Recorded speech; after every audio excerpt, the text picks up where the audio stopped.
সরকারের সাবেক মন্ত্রী, মহিলা অঙ্গনের অত্যন্ত প্রবীণ রাজনীতিক, আমাদের শ্রদ্ধাজন সৈয়দা রাজিয়া ফয়েজ।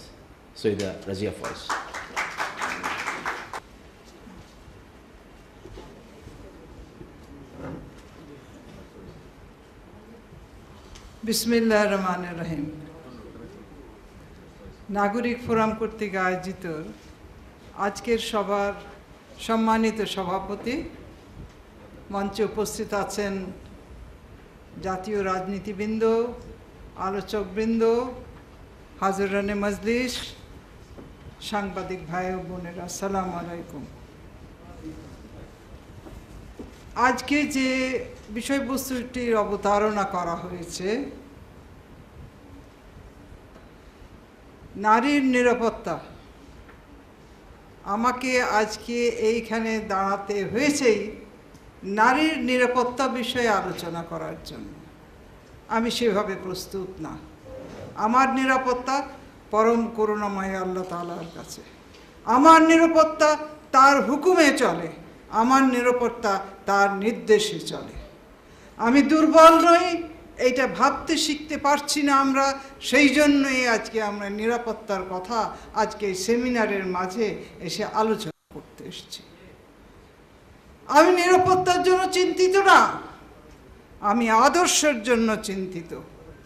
কারণ আমি মনে করি এ আঘাত পিরোজপুরের ওই 3টি মহিলার উপরে নয়, এ আঘাত আমার আদর্শের উপরে, এ আঘাত আমার বিশ্বাসের উপরে, আঘাত আমার খ্রিস্টীয় কালচারের উপরে।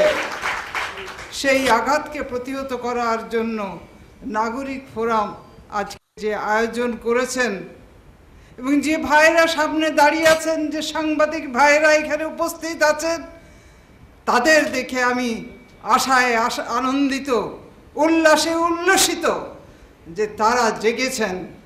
তারা তার বোন, তার মা, তার স্ত্রী, তার মেয়েকে নিয়ে এই দেশে নিজের আদর্শকে নিয়ে বাঁচার জন্য সংগ্রামে যাওয়ার শপথ নিয়ে আজকে উপস্থিত হয়েছেন। আশার বিষয়ে আলহামদুলিল্লাহ। কোন শিক্ষানীতি এখানে এসে আমাকে ক্র্যাশ করে নাই, কোন এদেশে পুলিশ এসে আমাকে ধরে নাই। বলেছেন হান্নান সাহেব, পুলিশ এসে পুলিশের বিচারের জন্য, পুলিশের কর্তা যিনি, তাকে যিনি হাসিনা, সেই হাসিনার বিচার আমি চাই। মহিলার গায়ে আঘাত নয়, এই আঘাত আমার আদর্শের গায়ে। আমি প্রশ্ন করতে চাই, এ সাহস তোমাকে কে দিয়েছে? আমি জানতে চাই, প্রশ্ন করি, আজকে কি শুধু 3জনের ওই বোরখা নিয়ে তার শেষ হয়ে গেছে? আজকের এই কাজ তাদের শুরু।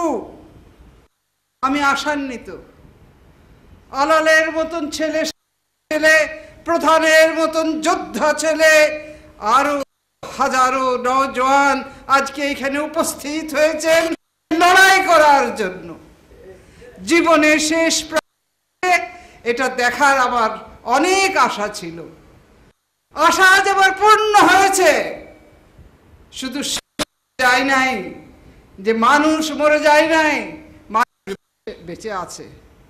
এবং এই দিয়ে আজকের যে বাংলাদেশের জওয়ানরা তাদের কৃষ্টি, কালচার, আদর্শ, ধর্মকে নিয়ে ইনশাআল্লাহ তারা বেঁচে থাকবে।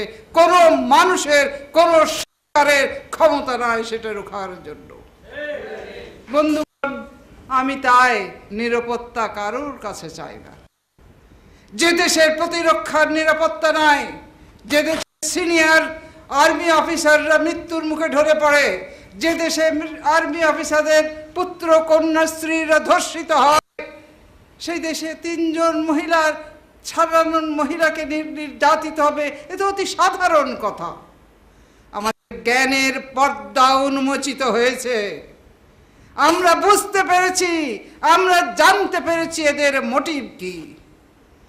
যে দেশে প্রতিনিয়ত বর্তমান সরকারের আমলে প্রতিনিয়ত কেবলমাত্র নারীরাই নাই, 30 বছরের শিশু ধর্ষিতা হয়।